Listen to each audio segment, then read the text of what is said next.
All right, it is prediction time for 49ers and Tampa Bay tomorrow.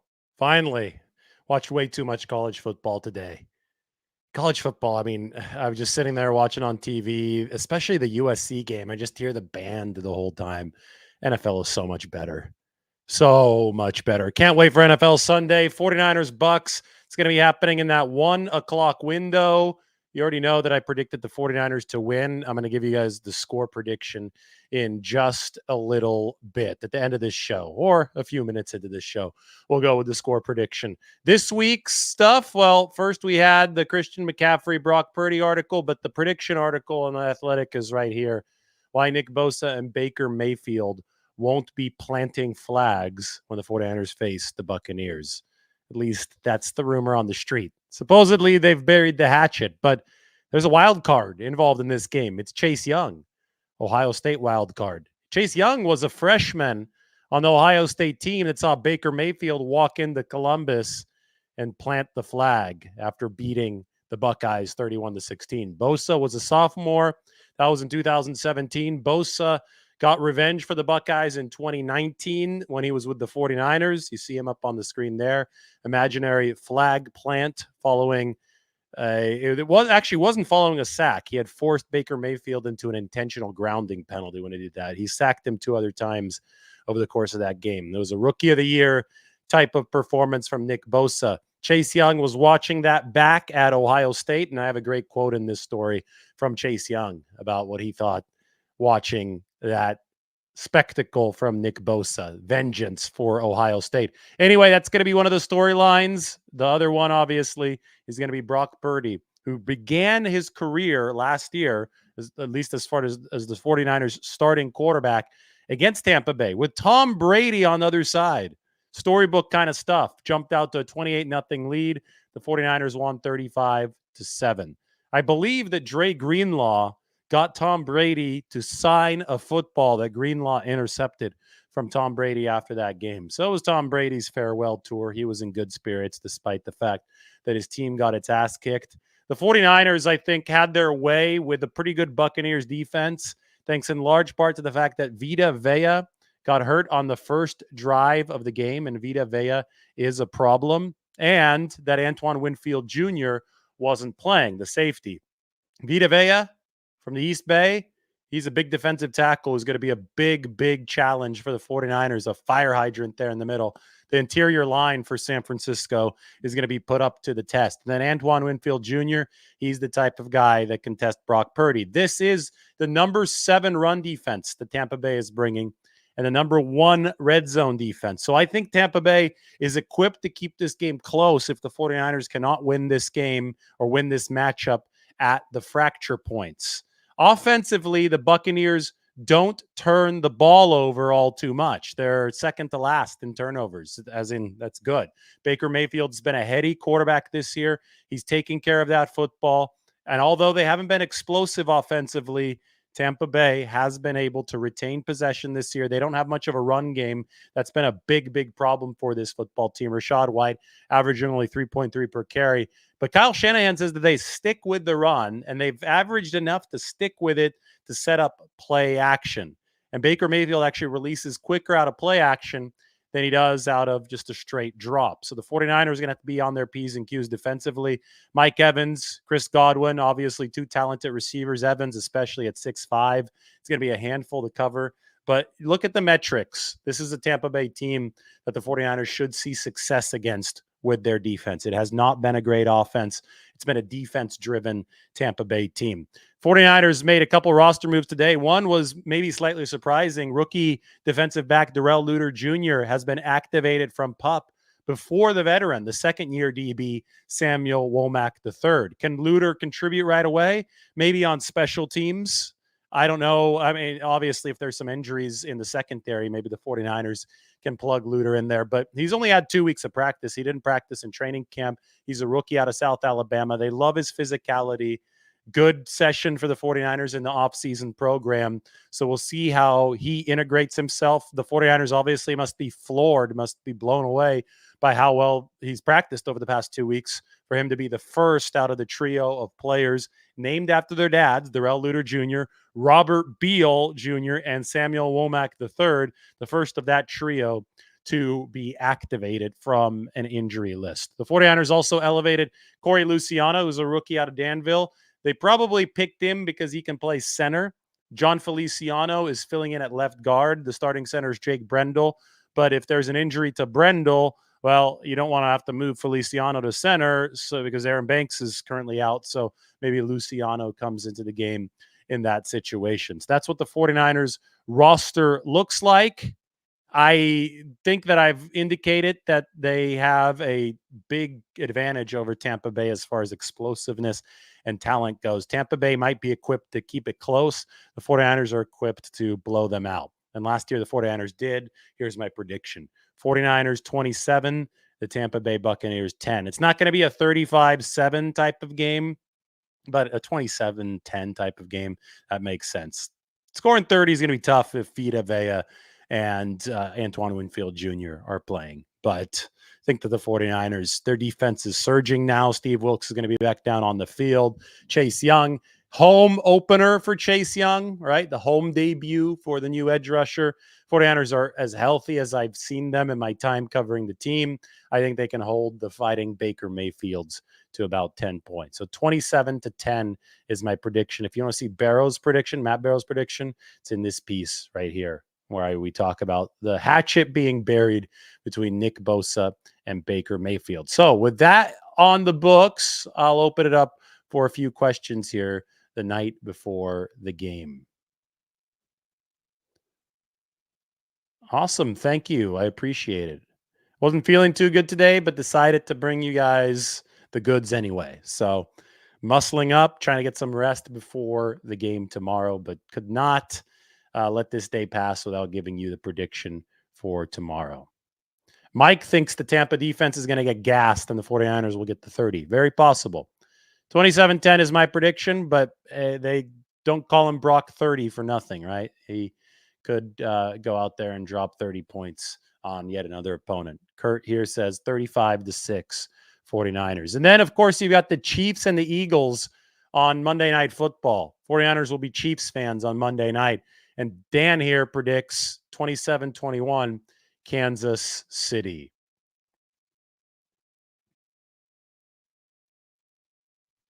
Raymond points out if the 49ers can score first, it will help. Yes, I mean, that's complimentary football, right? You score first, let the defense be on its toes, and everything kind of falls into place. It's like a puzzle for the 49ers. I appreciate it. Trying to be 100% in time for the game tomorrow. Got to be out there at Levi's Stadium. Makes Mike sick to some stomach to say this, but he wants the Chiefs to win on Monday night. Yes, Trent is close to 100% if he's not there already. He says he's improved even since last week, didn't aggravate the ankle injury or anything like that. Really, it's going to be raining on Monday Night Football, and that's in Kansas City, right? I think it's in Kansas City. I don't think it's in Philly. So, okay, interesting. Natural grass, Kansas City, a lot of rain. It's going to be, it'll be visually interesting to watch. That's for sure on Monday Night Football. I don't think Mason's out of favor. I think that Mason is the 49ers' third string running back. Elijah Mitchell's the 2. And guess what? Christian McCaffrey is the best running back the 49ers have at everything, including short yardage. So, anybody who's like, oh, why isn't Jordan Mason taking short yardage carries? It's because Christian McCaffrey is your best short yardage back. The 2-yard gain that he picked up on 3rd and 2 last week was borderline miraculous. It was one of the biggest plays in the game. Elijah Mitchell doesn't pick that up. Jordan Mason doesn't pick that up. That goes to Christian McCaffrey. 78% chance of rain, and it's raining here in the Bay Area, but I could hear it outside. But the thing is that it's not going to be raining tomorrow. It should be a nice sunny fall day at Levi's Stadium. Tampa Bay's nose guard is good. You're talking about Vita Vea, but not Aaron Donald good. The 49ers can keep him in check. He's a different player than Aaron Donald. Vita Vea is more of a fire hydrant, run stopper. Aaron Donald's a pass rusher. He's lighter, more athletic. But yes, but point taken. He's not Aaron Donald, but he is a different player. And I think, the problem for the 49ers potentially is that they've got a little bit of a lighter front, especially without Aaron Banks in there, who's been their biggest offensive lineman, at least on the interior. They're more geared toward the athleticism, the 49ers are. So a big guy like Vita Vea has given them problems in the past. Good low center of gravity. He's just strong, right? He can forklift guys, toss guys off of him. It'll be a test for the 49ers. They caught a break last year when Vita Vea exited the game in the first drive. CJ thinks the 49ers are going to win this one 34-17.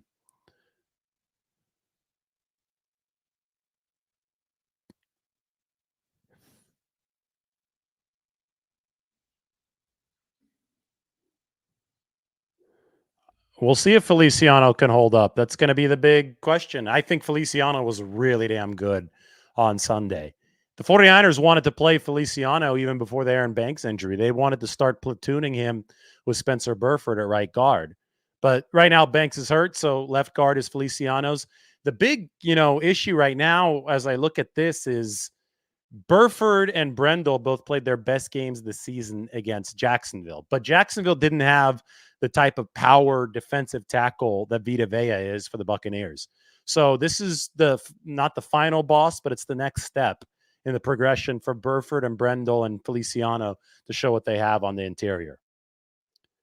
My prediction is 27-10 49ers. Those of you who just came in, 27-10 49ers over the Buccaneers.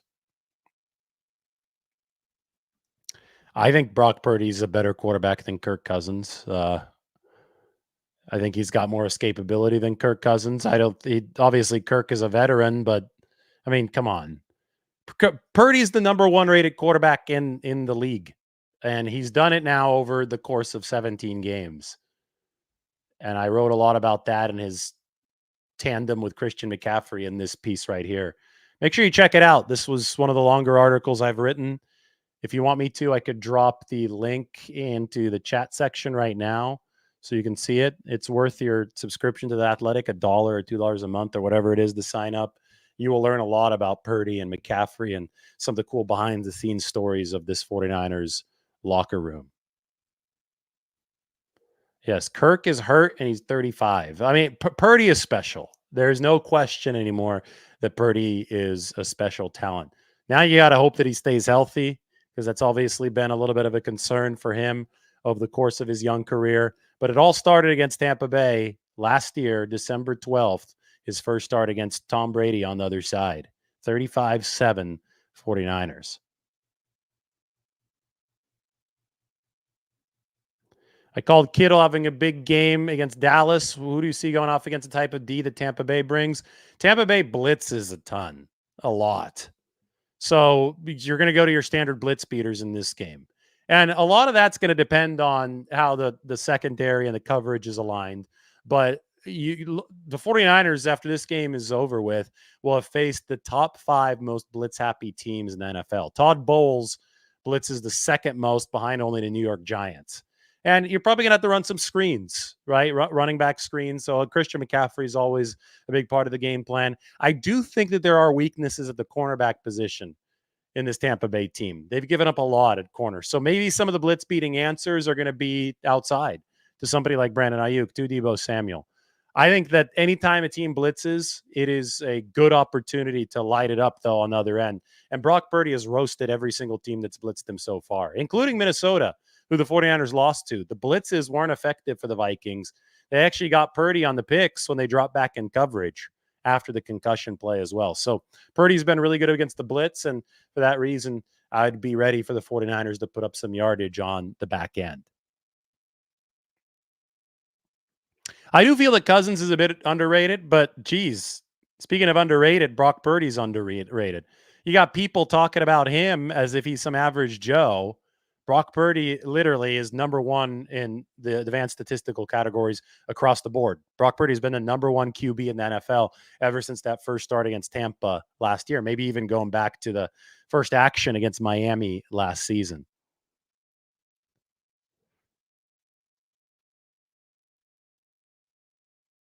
Thank you. Yeah, everybody check it out. I really appreciate it. Thanks for saying it's an easy read. I'm glad it wasn't a tough read.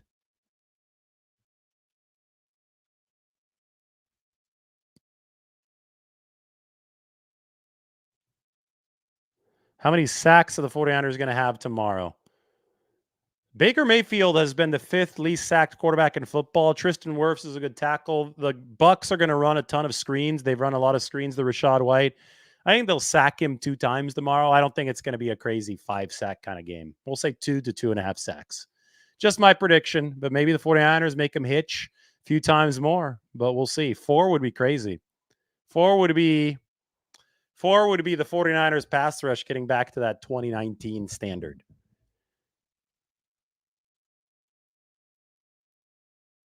Yeah, summer sports is great. Let's go to summer sports really quick.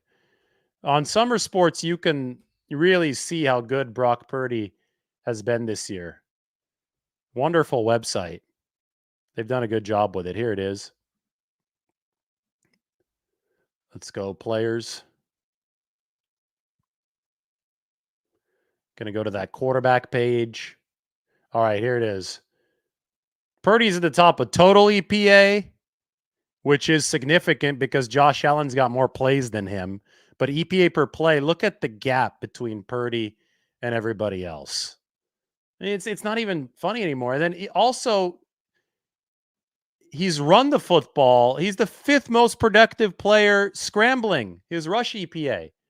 Only Allen, Wilson, Hurts, Dobbs, and Brock Purdy have been more efficient scrambling the ball. So he's not limited with his legs. He's obviously not limited with his arms, with his arm. He's not throwing with his left hand. He's only throwing with his right arm. I mean, look at the gap. 0.33 expected points added per play for number one, down to 0.22 for the second quarterback who's trending downward in Josh Allen, and Patrick Mahomes at 0.19. I mean, Purdy is just blowing away the rest of the league statistically. Let me just look into the camera right now. Purdy should be the leader in the MVP race right now. In an objective, fair world, Brock Purdy should be the leader in the MVP race right now. It's not an objective, fair world because people just rely on narratives and they don't rely on data and they don't know what they're talking about. But Brock Purdy, as the quarterback of the San Francisco 49ers, who is blowing the rest of the NFL away statistically, should be the leader in the MVP conversation. No question about it. He's had only one bad game this year, and that came against the Cleveland Browns. And the Cleveland Browns defense at home this year has played as the best defense in NFL history. There actually was a tweet today that I saw that was fascinating.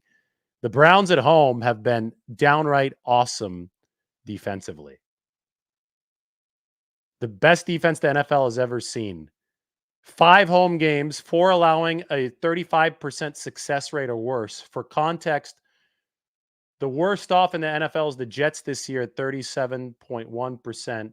For an apples to apples comparison, the Browns have held 4 or 5 opposing offenses to the lowest success rate all year at home.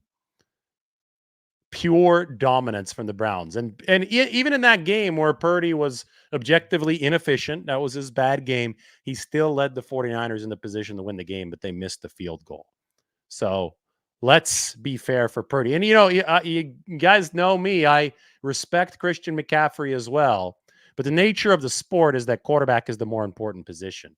So that's why I have both of them here. With Christian McCaffrey makes life easier. Brock Purdy makes life possible. Exhibit A, the NFC Championship game after the 49ers lost Brock Purdy. Right? So McCaffrey is awesome. He helps Purdy, but Purdy helps him, and Purdy keeps the whole team afloat. So just by nature of the sport, QB is so important. This dynamic duo that you see up on the screen, Purdy and McCaffrey, well, these guys are the real deal. They're the real deals. 2 real deals. This is the top-rated quarterback in the NFL and the most productive skill position weapon in the NFL. And the 49ers have both of them.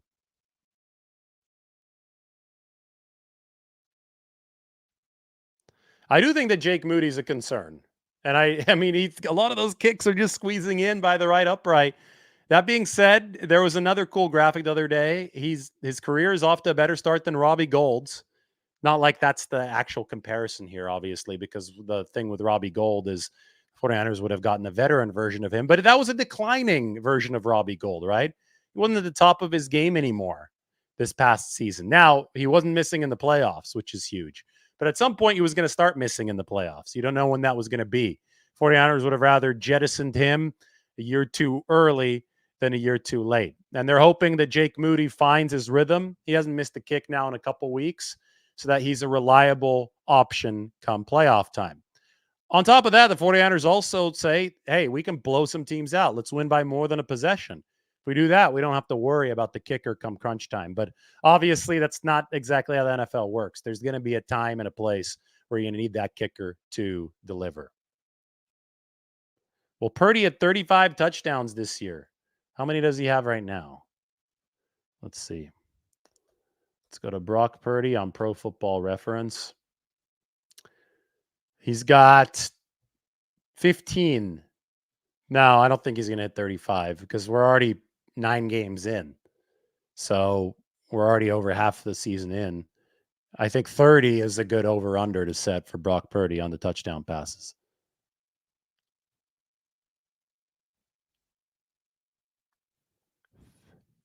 You think you haven't seen the 49ers play their best football yet?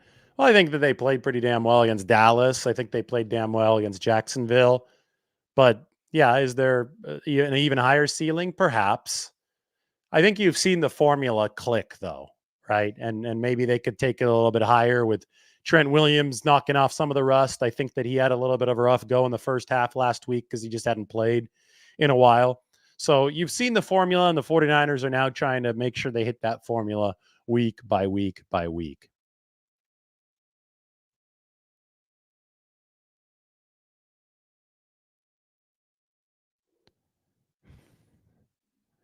I think 22 to 24 touchdowns for Purdy. That would mean only 7 to 9 more. He's already got 15.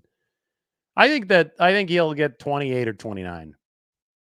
The Eagles game is going to be big on Monday, but the 49ers have to take care of business on their own before that. Anyway, those of you just joining, my prediction, 49ers Bucks prediction is 49ers 27, Tampa Bay 10. Darrell Luter Jr. has taken the 49ers 53rd and final roster spot. I talked about this a little bit earlier today on the update. Here you go. There's Luter. 49ers 53-man roster is full. Now they still have some IR guys, Danny Gray, Robert Beal Jr., Samuel Womack III, and Drake Jackson. So I have the entire spreadsheet updated. Corey Luciano is going to be eligible to play tomorrow, the rookie out of Danville, the center. So just keeping you updated on all that good stuff. I think Darrell Luter Jr. will start with some special teams playing time, but for now, he's going to be integrated in based on need. He must have really impressed them, though, to get the nod first over Samuel Womack and company.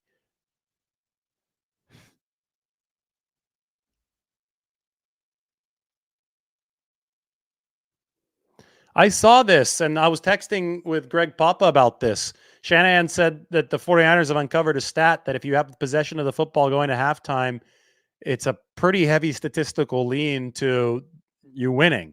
I'm going to ask Kyle about this when I next have a chance because I haven't spotted that stat yet, but he said that the 49ers analytics people looked into it closely, and the 49ers, they lapped Jacksonville last week. That means they had the ball at the end of the first half, and then they got it to start the second. They have, ever since 2019, when they looked into the stat, they have made it a point to try to possess the ball last in the first half. Do I think the 49ers can take it all if they're healthy? Yeah, I think they're the best team in the NFL if they're healthy. I think if the 49ers stay healthy, they are the odds-on favorite to win the Super Bowl this year.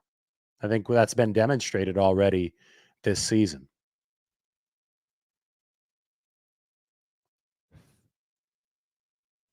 John Feliciano was really good last game. Good in the pass game, good in the run game. Good news for the 49ers. All right, that's the prediction. As I told you guys, I'm doing my best, not feeling the best. So I think that's the length of the show. I need to go rest. We got a game tomorrow. 49ers and Tampa Bay. The prediction is 49ers 27, Bucks 10. Go ahead and check out the big Christian McCaffrey, Brock Purdy piece up on The Athletic. If you haven't yet, subscribe to that. That's going to be your nice pregame reading. I think you will enjoy it. Everybody take care. Thanks for watching. We will see you very soon.